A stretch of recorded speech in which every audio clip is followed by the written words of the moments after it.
Gordon Stewart Northcott e os crimes do galinheiro de Wineville.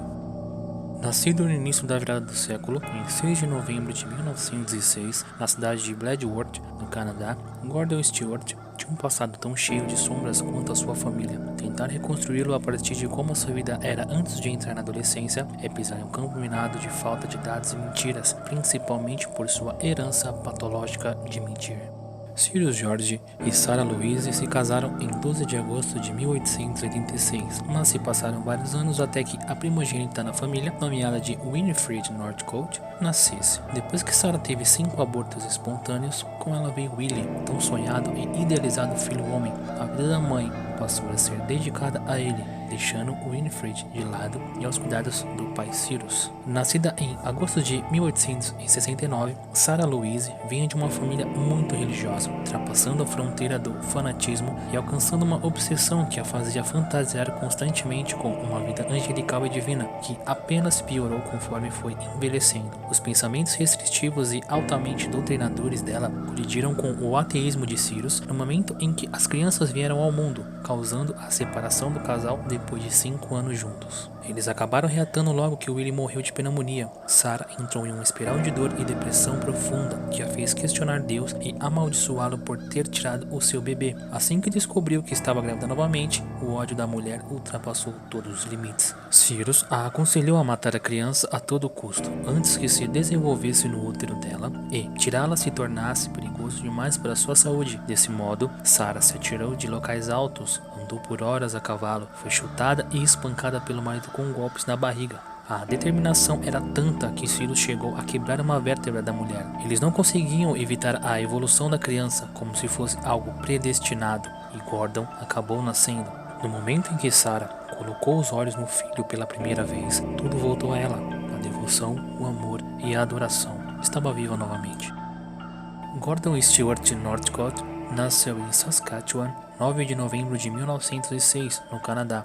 Foi criado na Colômbia Britânica, também no Canadá. Aos 18 anos, mudou-se para Los Angeles, Califórnia, Estados Unidos, com sua família em 1924. Durante a criação, o instinto superprotetor de Sarah excedia qualquer limite considerado normal para uma mãe, bem como o tipo de relação que ela desenvolveu com Gordon, à medida que ele foi amadurecendo. A filha mais velha, Winifred Northcott, não existia para a mulher. Todo o seu tempo e a sua atenção eram voltados para o garoto. Ela o paparicava, dava tudo o que ele pedia, realizando cada vontade sem questionar. Sarah fez Gordon crescer dentro de um sonho em que disciplina e regras não eram aplicadas a ele jamais.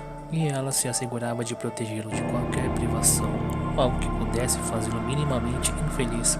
Em adição a esse zelo todo, e parte das projeções internas dela, Sarah o vestia com roupas de homem adulto, tanto quanto com saias e vestidos. Em um dia, ela tratava com altas doses de feminilidade, como se fosse uma garota, e no outro, um menino, tanto na roupa quanto nas conversas. Aos 10 anos de idade, Gordon alegou ter sido apresentado às práticas sexuais pelo próprio pai, que o estrupava regularmente e o abandonava em sua cama à noite com uma sensação de vazio. Ele não entendia muito bem o que sentia, tampouco sabia o que pensar sobre, embora toda manhã um homem o tratasse normalmente. Carregava-o nas costas e pedia para que o ajudasse a fazer as tarefas de pai e filho. Com um temperamento altamente nervoso, violento e incontrolável, o desgosto e a raiva que Cyrus alimentava por Gordon envolviam diversos fatores. Um deles foi quando o jovem atingiu a puberdade e Sarah passou a abandonar a vida conjugal de quase 40 anos para ficar mais tempo ao lado do filho e estreitar maliciosamente o amor doentio e pervertido que o homem via acontecer. O fato de Gordon ter hipertricose, uma doença que faz os pelos do corpo crescerem excessivamente, dava-lhe uma aparência mais viril aos olhos de Cyrus e igualmente bestial, primitiva. De certa forma, lá no fundo, o pai sentia que havia algo de errado por trás do sorriso debochado e do olhar dissimulado do garoto. Por volta dos 15 anos de idade, Gordon já tinha desenvolvido um gosto apurado por música, em especial as mais tristes, que eram exatamente o reflexo de como ele se sentia por dentro. Além de serem as que o inspiravam mais, não demorou muito para que ele começasse a trabalhar em teatros como um pianista e entre os lugares em que podia se isolar, por onde quer que o jovem andasse. Porém, evitava ao máximo o contato com adultos, porque não se sentia confortável na presença deles, nem sabia como interagir. Era um constante mal-estar, revelou em uma das partes do seu depoimento. Em agosto de 1924, quando por motivos financeiros, Sirius decidiu se mudar com a família para Los Angeles, as suspeitas de que havia algo de errado com o filho começaram a se confirmar. Enquanto estava na escola, Gordon se envolveu em alguns crimes, geralmente pequenos furtos e brigas de rua. Durante o tempo que morou no Arroio Seco Avenue, o seu nome foi centro de um escândalo sexual e todos acabaram sendo presos, menos Gordon.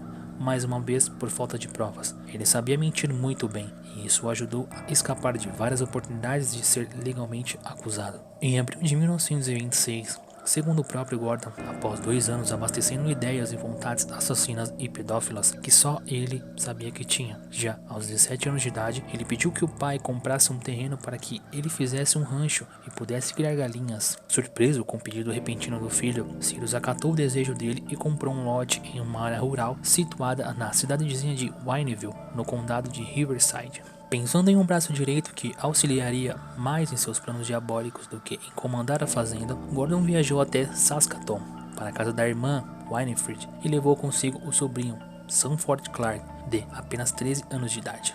Depois disso, o garoto não voltou mais. Além de não permitir que Sanford fosse à escola, Gordon o obrigava a levantar às 5 da manhã para cumprir todas as necessidades do rancho. O menino era espancado 8 vezes ao dia, regularmente por pura diversão, e monitorado, espancado e estrupado pelo avô. Terrivelmente, Sirius não só embarcou nas aventuras do filho sádico e predador, como também o apoiou. Segundo o próprio homem, foi a maneira que ele encontrou de poder retomar minimamente o laço que tinha com Sarah, uma vez que Gordon tinha algo ao que podia se dedicar inteiramente. E saía de carro e trazia de 5 a 10 garotos para que o filho os fizesse, referindo-se aos estupros. Essa prática durou 2 anos. Até que em 1º de fevereiro de 1928, Gordon voltou para a fazenda com um jovem latino-americano de nome desconhecido. Ele o trancou no galinheiro, da mesma forma que costumava fazer com o sobrinho, e o deixou lá durante uma semana inteira, permitindo que saísse apenas para ser estuprado. Cansado, Gordon matou o jovem com várias machadadas e o decapitou. Depois obrigou Sanford a queimar a cabeça em uma fornalha externa que havia na casa, enquanto ele mesmo cavou um buraco, colocou os restos do corpo e jogou cal por cima. Em 10 de março do mesmo ano, com a ajuda de Sarah, Gordon sequestrou Walter Collins, de 9 anos de idade, que ia para o cinema sozinho quando foi capturado.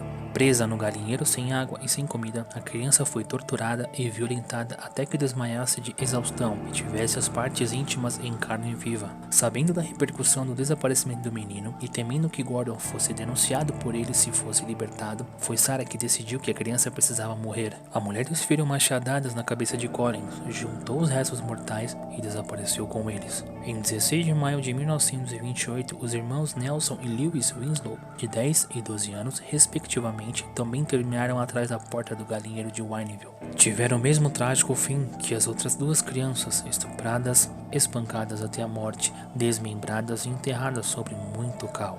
Quando as cartas que Gordon escrevia para a irmã, garantindo que Sanford e a vida no rancho estava bem, não a convenceram mais, ela decidiu ver com os próprios olhos o que estava acontecendo. Winifred viajou até Wineville e finalmente se encontrou com o filho, depois de 2 longos anos. O horror de Sanford e o medo de que a mãe fosse embora sem ele o fizeram confessar absolutamente toda a verdade oculta. Horrorizada, Winifred não pensou 2 vezes em pegar o filho, viajar de volta para sua cidade e denunciar os pais e o irmão para as autoridades. Sarah e Gordon foram presos em 19 de setembro de 1928. A mãe foi condenada pelo assassinato de Walter Collins, tendo Sanford como testemunha ocular do crime. Ela foi condenada à prisão perpétua, com chances de recorrer à liberdade condicional após 12 anos de encarceramento. Sirius foi institucionalizado em uma clínica psiquiátrica e acabou se suicidando. Depois de 27 dias de julgamento, em 8 de fevereiro de 1929, Gordon Stewart foi condenado por tortura, estupro e pelo assassinato do garoto latino-americano e dos irmãos Winslows. Ele foi sentenciado à morte por forca. Na noite de 2 de outubro de 1930,